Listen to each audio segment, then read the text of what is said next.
Hello दोस्तों, स्वागत है आपका अपने यूट्यूब चैनल बेर मिशन क्लासेस पर। आज हम दोस्तों क्लास 10th बायोलॉजी का जो चैप्टर है जैव प्रक्रम यानी लाइफ प्रोसेस, इसके जितने भी इम्पोर्टेंट आपके यूपी बोर्ड में एमसीक्यू पूछे जाते हैं देखने वाले हैं दोस्तों। यदि आप इस वीडियो को देख लेते हैं यानी कि इन एमसीक्यू को कर लेते हैं तो आपके एग्जाम में इससे बाहर कोई भी इस चैप्टर से एमसीक्यू बाहर नहीं आएगा दोस्तों। जितने भी इम्पोर्टेंट आपके एग्जाम में पूछे गए हैं उन्हीं को हमने लिया है। तो आइए हम पहला क्वेश्चन देखते हैं दोस्तों। ठीक है, आपका जो पहला क्वेश्चन है, प्रकाश संश्लेषण की क्रिया में ऑक्सीजन गैस निकलती है कार्बन डाइऑक्साइड से, जल से, वायु से, परहरिम से। तो प्रकाश संश्लेषण में क्रिया में जो ऑक्सीजन गैस निकलती है कहाँ से निकलती है दोस्तों? जल से निकलती है। बहुत ही इंपॉर्टेंट क्वेश्चन है, कई बार पूछा गया है, आप इसको जरूर करके जाइएगा। दूसरा प्रश्न है दोस्तों, प्रकाशीय क्रिया होती है माइटोकॉन्ड्रिया में, हरितलौक के ग्रेना में, राइबोसोम में, हरितलौक के स्ट्रोमा में। तो प्रकाशीय जो क्रिया होती है आपके हरितलौक के ग्रेना में होती है। ठीक है, सभी इंपॉर्टेंट प्रश्न है दोस्तों, आप इनको करेगा जरूर, आपके एग्जाम में कई बार ये पूछे गए हैं। तीसरा प्रश्न है, हरितलौक की स्ट्रोमा में कौन सी अपक्रिया होती है? प्रकाशीय अपक्रिया होती है, अप्रकाशीय होती है, दोनों होती है, या तो इनमें से कोई नहीं होती। हमने देखा पहला जो दूसरा प्रश्न जो था, हरितलौक के जो ग्रेना है वो प्रकाशीय अपक्रिया होती है, तो स्ट्रोमा में जो है कौन सी अपक्रिया होती है? अप्रकाशीय अपक्रिया होती है। इसे कई बार क्वेश्चन पूछा गया है, तो इसको आप याद करके जाइएगा। चौथा प्रश्न है दोस्तों, पादपों में वायु प्रदूषण कम करने वाली अपक्रिया कौन सी है? तो प्रकाश संश्लेषण अपक्रिया है। ठीक है, पांचवा प्रश्न है, पायरुवेट के विखंडन से यह कार्बन डाइऑक्साइड H2O यानी कि जल तथा ऊर्जा देता है। यह क्रिया कहाँ संपन्न होती है? तो क्रिया कहाँ होती है?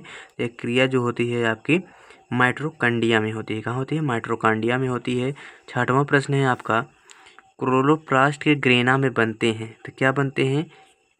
एटीपी तथा NADP2H बनता है। ठीक, यानी कि एडिनोसिन ट्राइफॉस्फेट तथा कोटेनामाइड एडिनोसिन डाइफॉस्फेट बनता है। ठीक है, उसके बाद आपका जो सातवां प्रश्न है, स्वपोषी पोषण के लिए आवश्यक है कार्बन डाइऑक्साइड तथा जल, सूर्य का प्रकाश, क्लोरोफिल, उपयुक्त जो सभी है इसमें से सभी जो है वो उपयोगी होते हैं यानी कि आवश्यक होते हैं। ठीक है, अगला प्रश्न है दोस्तों, आपका जो क्वेश्चन नंबर 8वां है, आहार नाल की आकार की संरचना है।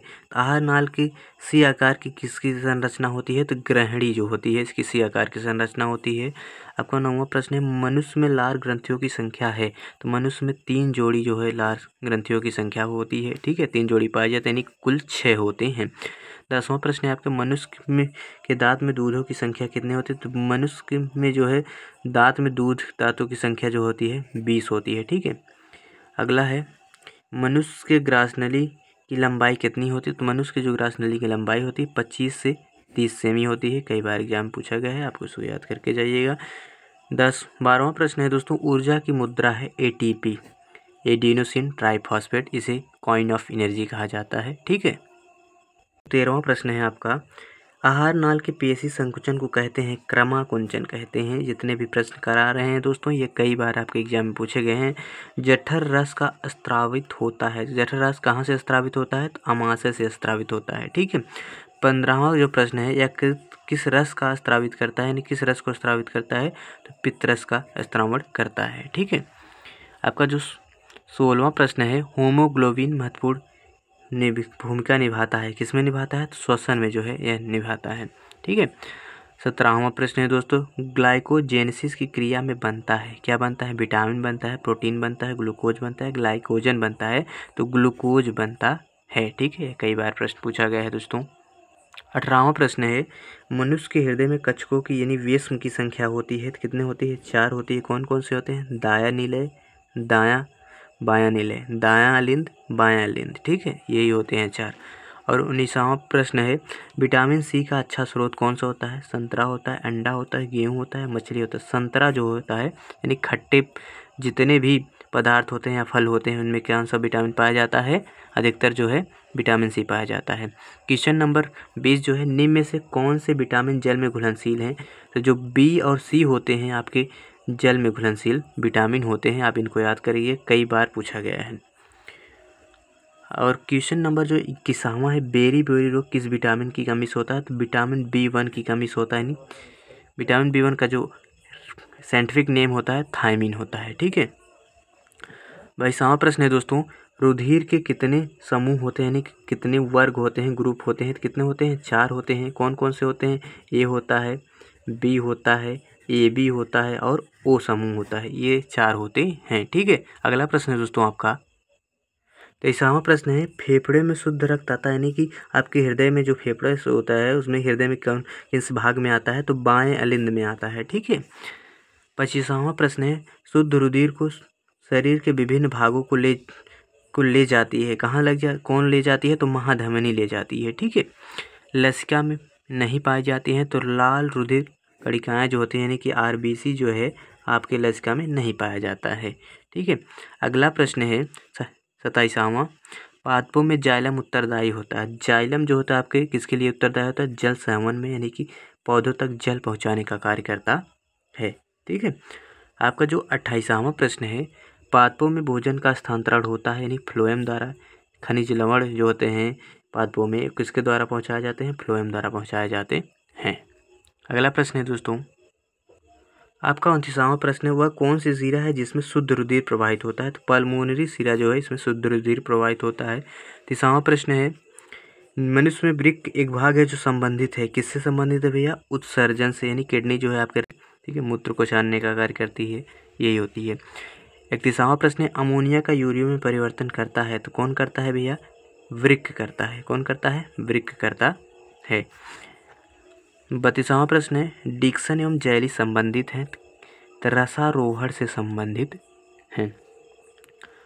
33वां प्रश्न है, बहुत ही इंपॉर्टेंट प्रश्न है दोस्तों, आप इसको आत्महत्या की थैली किसे कहा जाता है, यानी कि कोशिका के किस अंग को कहा जाता है? तो लाइसोसोम। आपने कई बार सुना होगा सुसाइडल बैग, यानी किसी को कहा जाता है। अगला प्रश्न है, कोशिका का बिजली घर किसे कहा जाता है? तो माइटोकॉन्ड्रिया के कहा जाता है। यह कई बार आपके जो टीम पूछा गया है, आप इसको जरूर याद करके जाइए। मनुष्य के लार में कौन सा एंजाइम पाया जाता है? टाइलिन एंजाइम पाया जाता है। 36वां प्रश्न है, केवल न्यूक्लिक अम्ल तथा प्रोटीन के बने होते हैं, तो विषाणु जो होते हैं आपके केवल न्यूक्लिक अम्ल तथा प्रोटीन के बने होते हैं। 37वां प्रश्न है, एटीपी तथा NADP2H का निर्माण कहाँ होता है? तो क्लोरोप्लास्ट में होता है। ठीक है। बोमेन संपुट भाग है, किसका भाग है? तो वृक्क नलिका का भाग है। 39वां प्रश्न है, ग्लाइकोलाइसिस की क्रिया जो संपन्न होती है, तो कहाँ संपन्न होती है? कोशिका के कोशिका द्रव में आपकी ग्लाइकोलाइसिस की क्रिया जो है संपन्न होती है। 40वां प्रश्न, वसा के में घुलनशील विटामिन कौन से हैं? तो वसा में जो होते हैं आपके ए होता है, के होता है, डी होता है, ई होता है, यानी कि आप इसको कीड़ा के नाम से याद कर सकते हैं।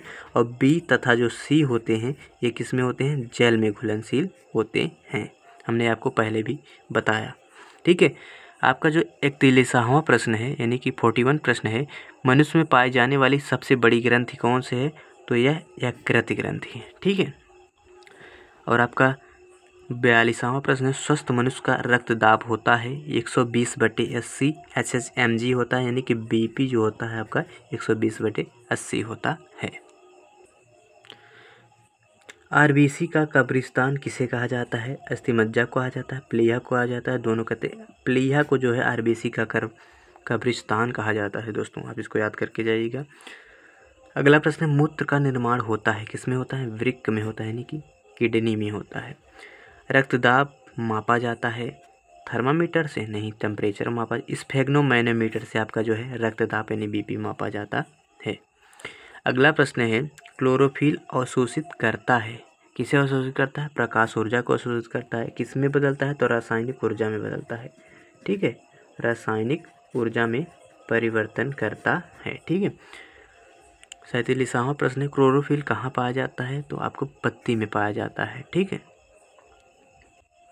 आपका जो 48वां प्रश्न है, जठर ग्रंथि कहाँ पाई जाती है? छोटी आंत, बड़ी आंत, अग्नाशय, अमाशय में? तो जठर ग्रंथि कहाँ पाई जाती है? अमाशय में पाई जाती है।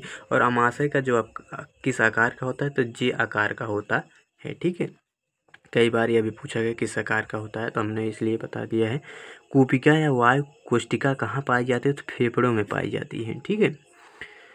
50वां प्रश्न है दोस्तों, RBC यानी कि रेड ब्लड सेल का जीवन काल कितने दिनों का होता है? तो 120 दिनों का होता है। और वाइट ब्लड सेल यानी WBC का जो काल होता है 3 से 5 दिनों का होता है जीवन काल। ठीक है। 51वां प्रश्न है, मनुष्य में पाचन की क्रिया शुरुआत किस अंग से होती है? तो मुख से होती है। मुख से होती है। उसके बाद लार यानी जीभ के द्वारा जो है लार मिलाया जाता है सलाइवा, उसके बाद आपके पेट में जाता है, उसके बाद आपके या उत्सर्जन की क्रिया द्वारा अंगों के द्वारा मल के रूप में बाहर निकल जाता है। 52वां प्रश्न है, रंध्र में जो द्वार कोशिकाओं की संख्या कितनी होती है? द्वार कोशिकाएं हैं कितनी होती है? 2 होती है।